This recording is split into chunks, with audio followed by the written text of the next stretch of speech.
So good morning and standard my dear. A great welcome to you all. क्यों? क्योंकि आज हम start करने जा रहे हैं आपके लिए ज्योमेट्री। ज्योमेट्री जियो जिसका मतलब होता है अर्थ और मैट्री जिसका मतलब होता है मेजरिंग, मतलब मेजरिंग ऑफ अर्थ। ठीक है ना, मेजरिंग ऑफ अर्थ। अब देखो माय डियर, हम ज्योमेट्री से तो ज्योमेट्री में कई लोगों का कंट्रीब्यूशन है।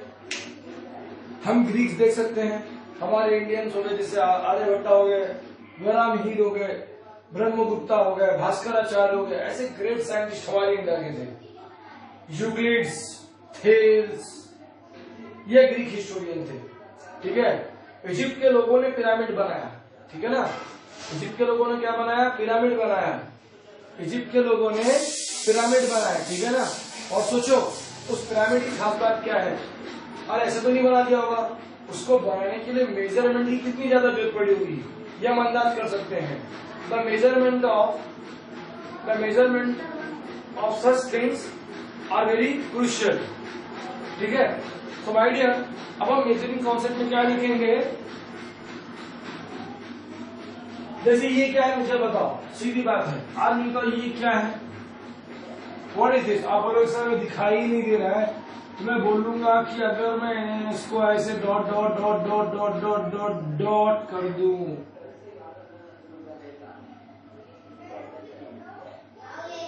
तो क्या बोलोगे? इसको आप पॉइंट। ठीक है, पॉइंट। अब जब ऐसे ही बहुत सारे पॉइंट में लाके एक साथ रख दूंगा तो क्या बन जाएगा? लाइन। ध्यान देना। और जब ऐसी ही लाइनों को, तो ये क्या बन जाएगा? प्लेन। इसका मतलब हमें चीज समझ में आता है, जब हम बहुत सारे पॉइंट्स को साथ में लाते हैं तो लाइन बनती है, और जब बहुत सारी लाइन को साथ में तो क्या बनता है? प्लेन। मतलब सब बनते हैं किससे? पॉइंट से। इसका मतलब लाइन और प्लेन जो है my dear, they are nothing but sets of point. Sets of point, collection of well defined object. मैंने कहा था ना, सेट आपको हमेशा काम आएगा। यानी जब आपने बहुत सारे पॉइंट को साथ में लाया तो लाइन बनी, और ऐसी लाइन तो फिर क्या बन गया? आपका प्लेन। तो माय डियर, हमारा जो फर्स्ट चैप्टर है उसका नाम है बेसिक कॉन्सेप्ट्स इन ज्योमेट्री, और इसी बेसिक की शुरुआत मैंने आपके सामने की। इसी बेसिक की, पॉइंट, लाइन, प्लेन। इसी तरीके से हमने देखा है कि जब दो पॉइंट ऐसे हों तो हम उसे कितनी लाइन ड्रॉ कर सकते हैं? Only one line can be drawn through two distinct point. यानी दो अलग पॉइंट से आप सिर्फ एक ही लाइन ड्रॉ कर सकते हो, एक से ज्यादा लाइन ड्रॉ नहीं कर सकते। और अगर इन केस मैं आपको सिर्फ एक सिंगल पॉइंट दे दूं तो वहां से कितनी लाइन ड्रॉ कर सकते हैं?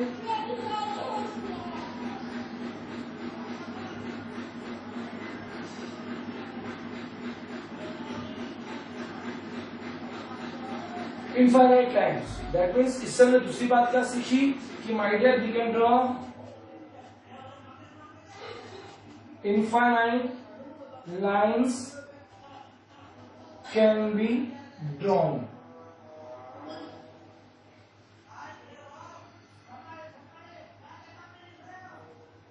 Through a single point.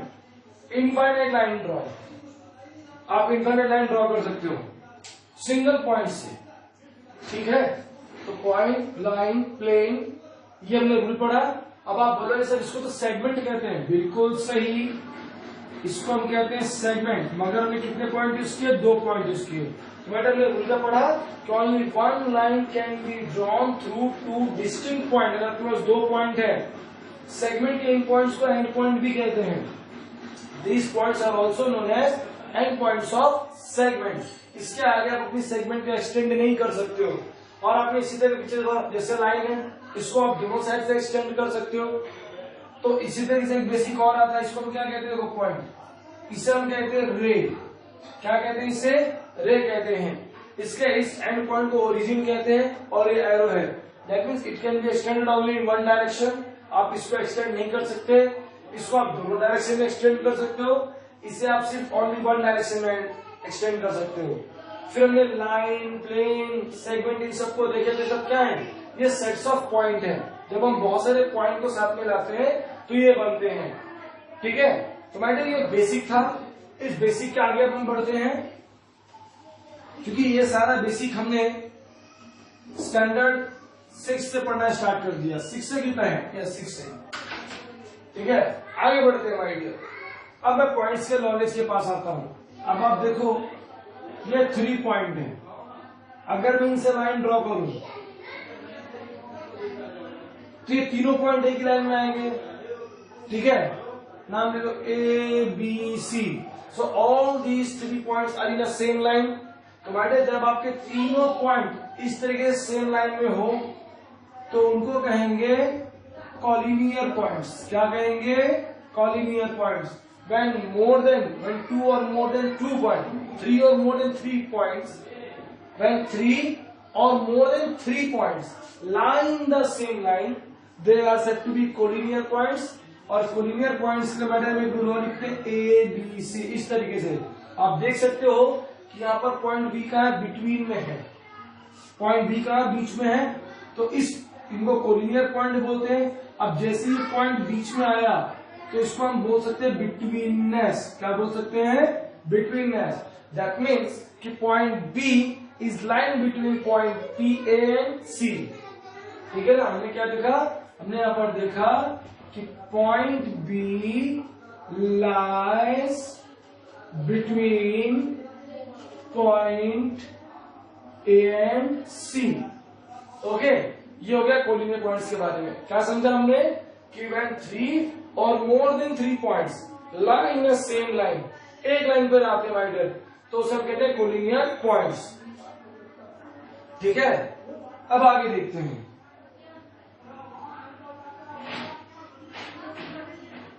क्या मुझे तो ये तीनों पॉइंट एक ही लाइन पर है? बिल्कुल नहीं।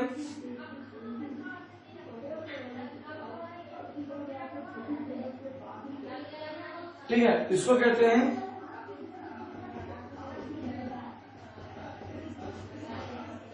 Non collinear points. क्या ये?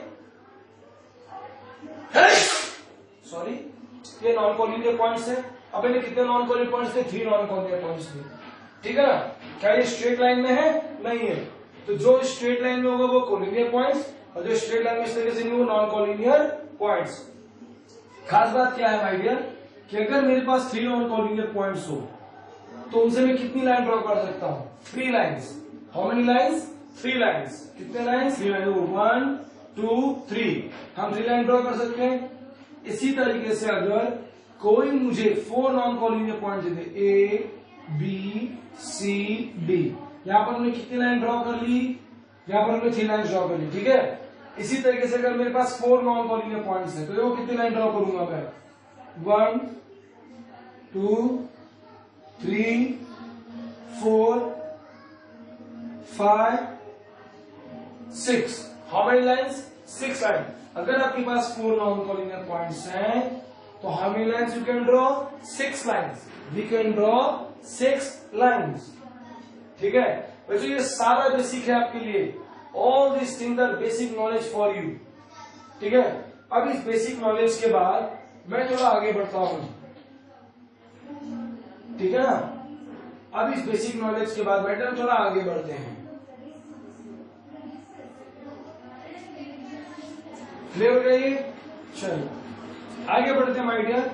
अब इस बेसिक नॉलेज के बाद कोलिनियर पॉइंट और कोलिनियर पॉइंट्स, लाइन्स हमने देख लिए, तो अब चलते हैं थोड़ा नंबर लाइन के पास और आपको कुछ रूल और चीज समझाना चाहता हूं। ये ध्यान देना माय डियर कि कभी भी नंबर 1 द डिस्टेंस, अगर मुझे कभी किसी ने कहा कि 2 पॉइंट के बीच का डिस्टेंस निकालना है तो the distance between any 2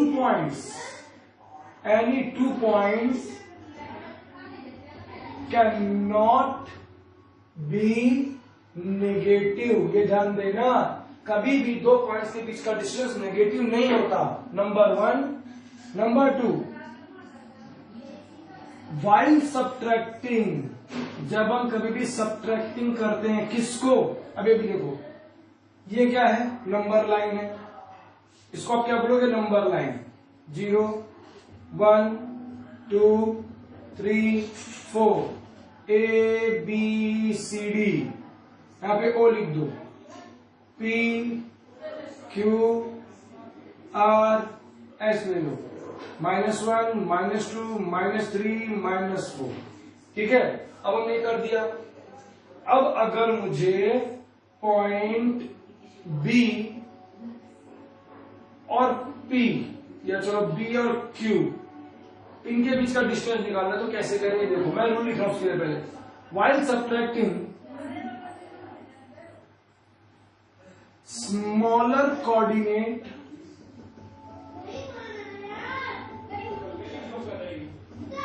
is always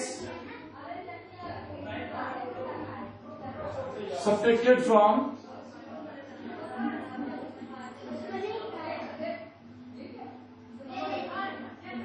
larger coordinate, ठीक है, ये जानने वाली बात है माय डियर।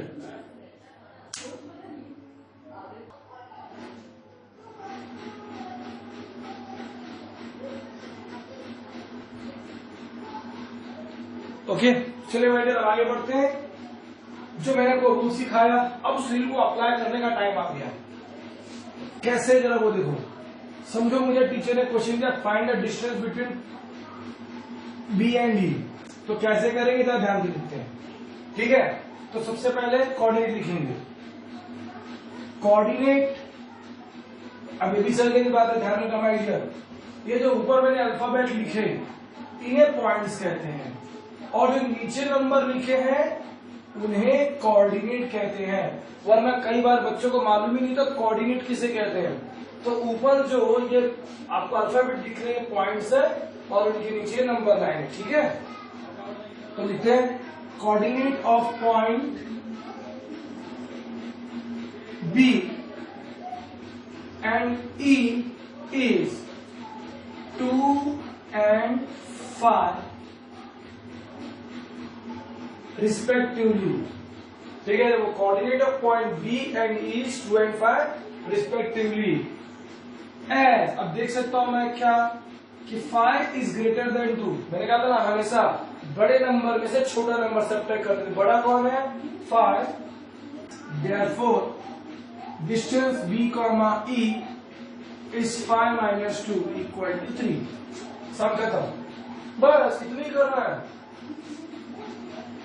नंबर 2, अब हम देख सकते हैं नंबर 2 में डिस्टेंस मुझे फाइंड करना बिटवीन P एंड J, कैसे करेंगे वो देखो।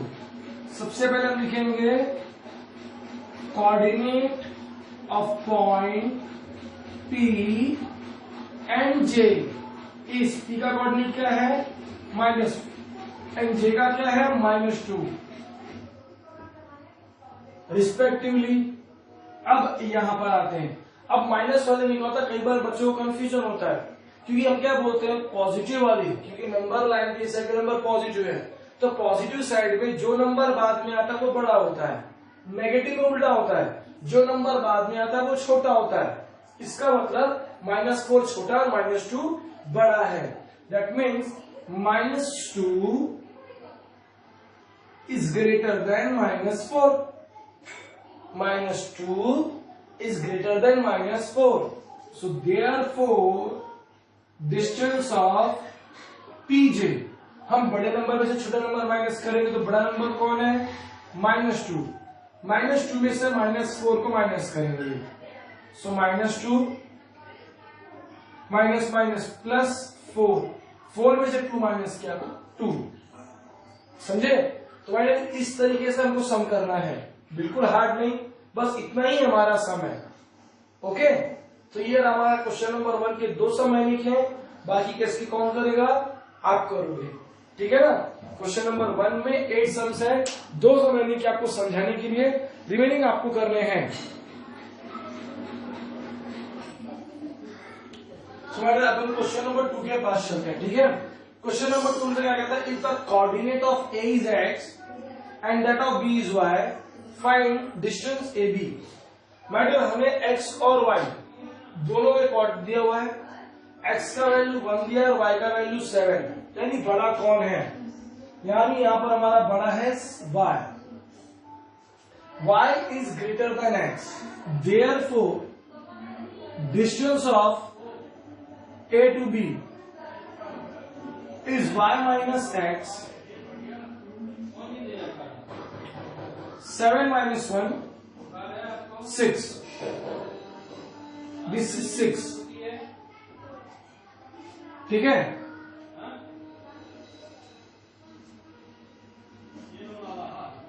x equal to -3, y equal to -6। अब x है और y है, ठीक है। x का कोऑर्डिनेट क्या है -3, y का कोऑर्डिनेट है -6, एक -3 और एक -6, ठीक है। मैंने क्या कहा था अभी पिछले सब में कि माइनस में जो नंबर बाद में आता है वो छोटा होता है, यानी हम देख सकते हैं इसका मतलब x is greater than y, x is greater than y, therefore distance of a to b is x minus y, so this is -3 minus y का कोऑर्डिनेट क्या है -6, so माइनस माइनस प्लस 6 में से 3 माइनस किया तो 3, ठीक है। इस तरीके से हमें करना है डियर। अब आप बोलोगे सर अगर यहाँ पे अपने दोनों प्लस का दोनों माइनस किया, अगर एक प्लस और एक माइनस है तो क्या करेंगे। सो क्वेश्चन नंबर 3 ले रहा हूं my dear, x equal to -3 और y इक्वल टू 7, खाली क्वेश्चन ऐसा है। तो आपको मालूम है कि हमेशा पॉजिटिव नंबर जो होता है वो हमेशा नेगेटिव से ग्रेटर होता है, इसका मतलब y बड़ा होगा x से, सो y is greater than x, therefore distance of a to b is y minus x, 7 minus -3, 7 plus 3 equal to 10। इस तरीके से माय डियर, तो ये हो गया हमारा क्वेश्चन नंबर 2, ठीक है ना।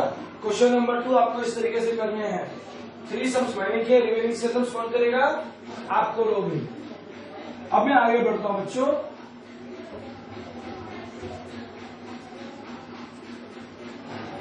अब मैं आगे बढ़ रहा हूं क्वेश्चन नंबर 3 की ओर, ठीक है ना। क्वेश्चन नंबर 3 की ओर बढ़ते हैं। क्वेश्चन नंबर 3 में क्या करना है, क्वेश्चन नंबर 3 हमसे कहता है कि from the information given below, आपको इंफॉर्मेशन दिया है given below, find which of the point is between the other two if the points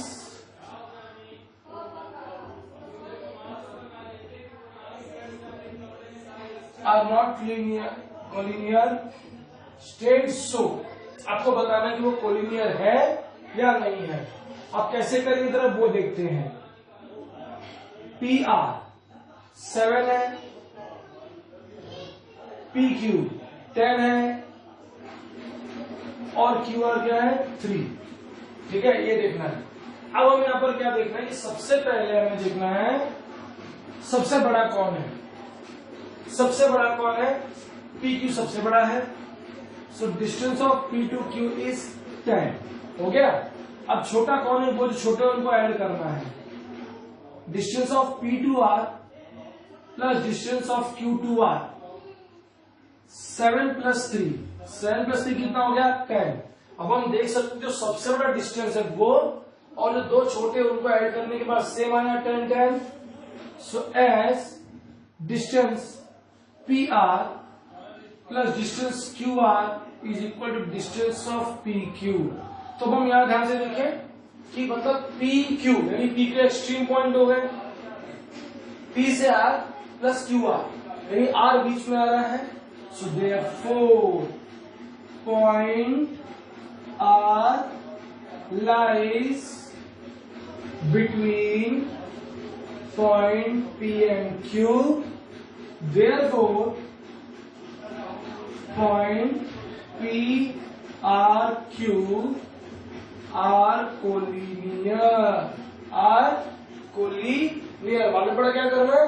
जो सबसे बड़ा रहेगा उसको ऊपर लिख देना है, उसके बाद जो छोटे उनको लिखना है, ठीक है, उनको ऐड करना है। ऐड करने के बाद ये देखना है कि क्या उनका टोटल सेम आता है क्या, बड़े इज देयर इक्वल। अगर इक्वल है तो लिखना कि पॉइंट बिटवीन लाई हो रहा है, और अगर इक्वल नहीं तो फिर मालूम ही नहीं, सिर्फ कोई पॉइंट लाई नहीं होगा और ना वो कोलिनियर होंगे, ठीक है। इसके लिए हम एक एग्जांपल और देख सकते हैं, कैसे जरा वो देखते हैं। At ST equal to 6, RT equal to 4। Solution, ठीक है। अब हम इस सम की ओर आगे बढ़ते हैं, जरा ध्यान से देखते हैं। आगे बढ़ते हैं माय डियर। अब अगर हम ध्यान से देखें तो यहाँ पे डिस्टेंस RS है। अब सबसे बड़ा 8 है, तो डिस्टेंस ऑफ R2S इज 8। अब जो छोटे डिस्टेंस उनको ऐड करते हैं।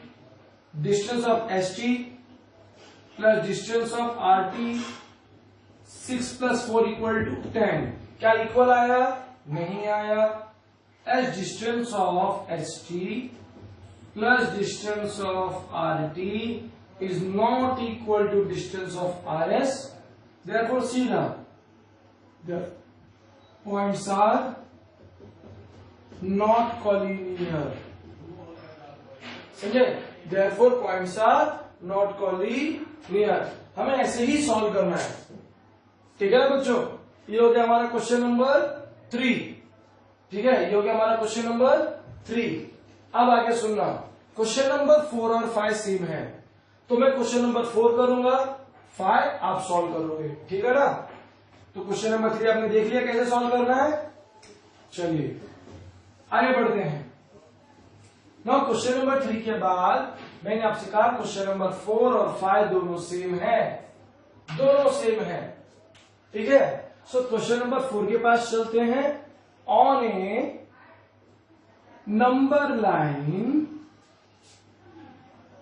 points A, B and C are such that distance of A to C is 10, distance of C to B is 8, find distance of A to B considering all possibilities,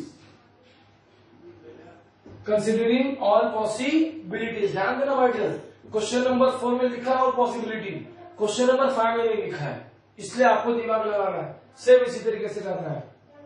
sir कैसी possibility आएगी, ध्यान देने की बात है। यहां पर AC और BC दिया हुआ है, हम एक चीज समझ सकते हैं कि सपोज पहला कंडीशन में ले रहा हूं, फर्स्ट कंडीशन कि सपोज AB एक्सट्रीम में होगा तो पॉइंट C कहां होगा, बीच में। तो सपोज फर्स्ट कंडीशन केस 1 कि suppose point C lies between A and B. Suppose therefore distance of AB। अब क्या होगा, अगर मैंने अपने सामने फिगर बनाया है तो आप देख सकते हो आपको दिया है AC कितना दिया है 10 और BC कितना दिया हुआ है 8, दोनों ऐड करेंगे तो 18। So therefore A to C plus distance of C to B, this is 10 minus 8, sorry plus 8, 18। तो फर्स्ट आपको डिस्टेंस मिलेगा, distance of AB 18, first possibility. Second possibility के पास चलता हूं। सेकेंड पॉसिबिलिटी ये है कि सपोज आपका पॉइंट बीच में हुआ तो क्या होगा, तो आपको AC मालूम है 10, आपको CB मालूम है 8, तो ये कैसे ढूंढेंगे, क्या करेंगे, सब्ट्रैक्शन करेंगे। तो एक बार एडिशन और एक बार सब्ट्रैक्शन, ये दो पॉसिबिलिटी है। तो दूसरी पॉसिबिलिटी में suppose point B lies between A and C, second possibility. आप पॉइंट बी को बीच में लेकर के आ रहे हो, तब क्या होगा? देयरफॉर फिगर बना लेना माय डियर, फिगर बनाने से हमारा आइडिया क्लियर होता है। Therefore distance of A C minus, आप ए सी के डिस्टेंस में से बीसी को माइनस कर दोगे, so this is 10 minus 8, answer आया 2। ठीक है, ये हो गया हमारा क्वेश्चन नंबर 4। मैंने कहा क्वेश्चन नंबर 5 आपके लिए क्या है? होमवर्क। क्वेश्चन नंबर 5 सेम इसके जैसे ही बच्चों। ठीक है, अब मैं आगे बढ़ता हूं। ठीक है, अब हम आगे बढ़ते हैं, क्वेश्चन नंबर 6 के पास चलते हैं। तो क्वेश्चन नंबर 4 और 5 हमारा हो गया। अब जैसे हमने क्वेश्चन नंबर 4 किया है, ऐसे आपको 5 करना है। अब हम कहां पढ़ रहे हैं? अब हम पहुंच रहे हैं क्वेश्चन नंबर 6 के पास। ना क्वेश्चन नंबर 6 में भी माइंड ध्यान देंगे हम। क्या कहता है क्वेश्चन नंबर 6 हमसे? क्वेश्चन नंबर 6 हमसे कहता है कि sketch proper figures and right the answers of the following questions. ठीक है, फॉलोइंग क्वेश्चंस क्या है? फर्स्ट क्वेश्चन हमारा वो देखते हैं। फर्स्ट क्वेश्चन कहता है कि ए बी सी कोलिनियर दिया है, ध्यान देना, आपको ऑलरेडी कोलिनियर दे दिया है। A C is 11, B C is 6.5, then find length of A B question mark. Be smart boy. Yes, क्यों स्मार्ट बॉय? सबसे पहले सर मुझे मेरे क्वेश्चन में क्या दिया हुआ है? मुझे मेरे क्वेश्चन में दिया हुआ है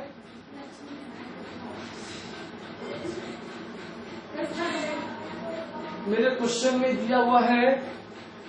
में दिया हुआ कि एबीसी कोलिनियर है। क्या दिया हुआ है? ABC collinear. इसका मतलब मैं फिगर बनाऊंगा ए बी सी, इस तरीके से फिगर बनाएंगे। मुझे ए सी मालूम है 11, मुझे बी सी मालूम है 6.5। इसके लिए क्या करेंगे? सब्ट्रैक्शन। ठीक है ना, क्या करेंगे इसके लिए? Subtraction. Here A B C collinear, this is given. Figure देख लिया आपने, मैंने फिगर बनाया है, इसके बाद आपको समझा रहा हूं। ठीक है ना, आपको यहां चाहिए तो आप साइड में बना सकते हो इस तरीके से। A B C, sir B बीच में क्यों आया? क्योंकि गिवन में दिया हुआ है कोलिनियर है। और ये मुझे दिया हुआ है 11, ये मुझे दिया हुआ है 6.5, मुझे ये ढूंढना है। कैसे करेंगे? So length of A B equal to length of A C minus length of B C. बस इतना करना है, 11 माइनस 6.5। अब जिसको सब्ट्रैक्शन करने नहीं आता वो बोर्ड देखे भाई, क्योंकि ऐसा नहीं कि बच्चे सब होशियार होते हैं कभी कभी। तो 0 में से 5 नहीं जाएगा, ये ध्यान रखना। क्या करोगे? बोरो, ये जाएगा 10, यहाँ बचेगा 0, तो ऑलरेडी बने 10 हो गया। तो 10 में से 5 गया तो 5, अब 10 में से 6 गया तो 4 पॉइंट डाल दो। क्या आंसर आ गया आपको? 4.5 आ गया, 4.5। इसी तरीके से आपका थर्ड क्वेश्चन है। थर्ड क्वेश्चन क्यों करा रहा हूं? सेकंड आपके लिए होमवर्क है।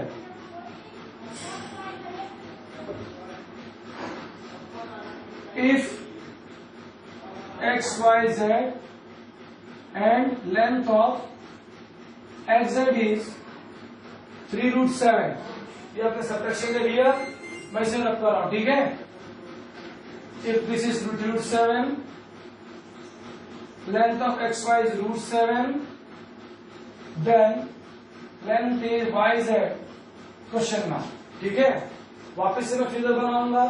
सबसे पहला काम हमारा फिगर होता है एक्स वाई जेड, तो एक्स वाई जेड। ठीक है, वाई बीच में आएगा। हमें एक्स जेड मालूम है, कितना एक्स जेड? 3√7। एक्स वाई कितना दिया है? √7, हमें ये ढूंढना है। ठीक है, सॉल्यूशन के पास आते हैं। here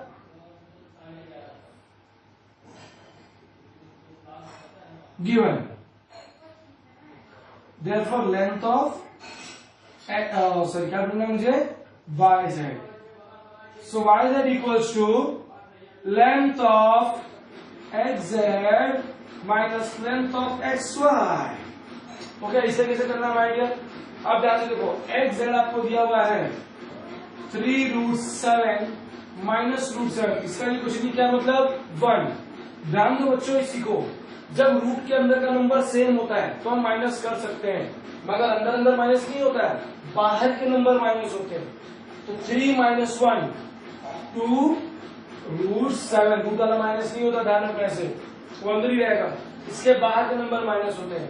तो आपका आंसर आएगा 2√7। और आपको जो क्वेश्चन नंबर 7 है उससे मैंने एक्सप्लेन करने के टाइम पे सिखाया है, ठीक है? तो बच्चों वीडियो देखो, उसे शेयर करो, सब्सक्राइब करो और अच्छे से सीखो मैथ, ठीक है ना? Be hard working students.